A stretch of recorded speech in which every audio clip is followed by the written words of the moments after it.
Shalom, salam sehat buat kita semua. Kekasih Tuhan dimanapun saudara berada, senang sekali pada kesempatan kali ini kita kembali mendengarkan firman Tuhan. Dan renungan kali ini saya sampaikan dari Desa Wayu, Paralayang, Sulawesi Tengah. Dan kiranya Bapak Ibu Saudara bisa mendengarkan renungan ini dalam keadaan yang sehat dan selalu diberkati oleh Tuhan. Dalam Kisah Rasul pasal yang ketiga ayat yang ke-1 sampai ke-10, di sana diceritakan sebuah mujizat Tuhan yang luar biasa yang dialami oleh seorang yang lumpuh sejak lahir dan dia tidak punya apa-apa. Tetapi beruntung dia berjumpa dengan Petrus dan Yohanes dan akhirnya dia disembuhkan oleh Tuhan. Dengarkan renungan kali ini. Lumpuh sejak lahir dan tidak punya apa-apa, itu adalah pergumulan yang sangat berat. Biasanya orang dalam keadaan seperti itu merasa rendah diri, rasa tertolak, cepat tersinggung, dan merasa tidak punya masa depan seperti orang lain pada umumnya. Salah satu kebutuhan manusia yang paling dasar adalah merasa diterima dan dihargai oleh orang lain. Tetapi pada kenyataannya manusia seringkali memandang rendah orang lain berdasarkan kriteria tertentu. Hanya Tuhan Yesus yang bisa menerima kita, menerima siapapun apa adanya. Cukup sedekah supaya dia bisa mempertahankan kehidupannya.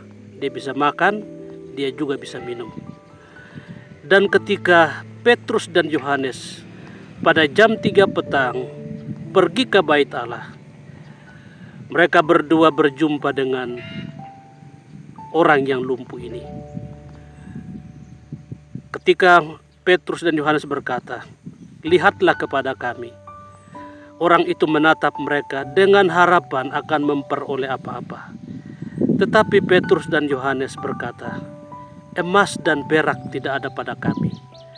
Tetapi apa yang kami punya Tuhan Yesus Kristus, sanggup menyembuhkanmu." Demi nama Yesus orang Nazaret itu, berjalanlah. Dan apa yang terjadi? Orang lumpuh itu disembuhkan oleh Tuhan. Seketika itu kuatlah kakinya, kuatlah mata kakinya.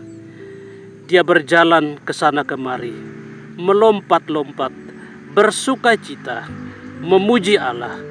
Bahkan dia mengikuti Petrus dan Yohanes masuk ke bait Allah. Apa yang bisa kita petik dari pelajaran ini? Yang pertama, Tuhan Yesus tahu apa yang terbaik bagi kita.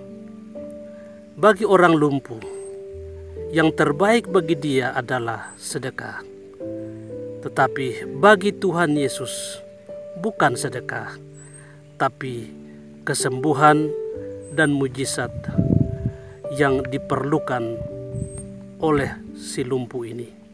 Dan yang kedua, nama Yesus adalah nama yang berkuasa.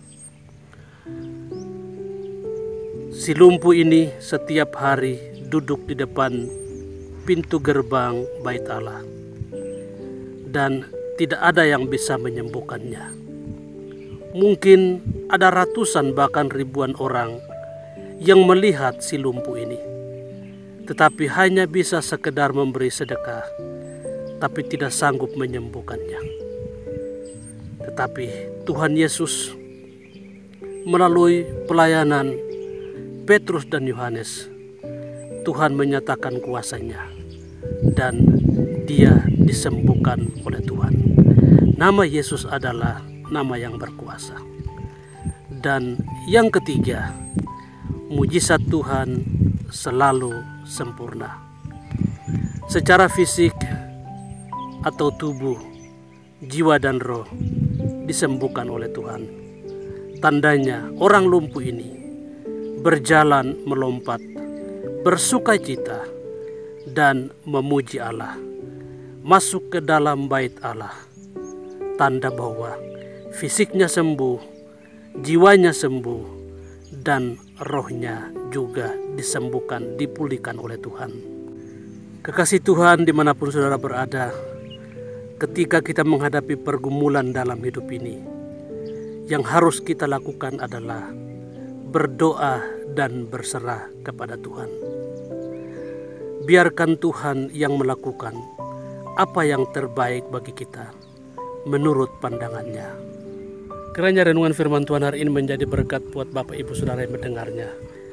Salam sehat dari Matan Timali, Sulawesi Tengah. Tuhan Yesus Kristus memberkati kita semua. Shalom.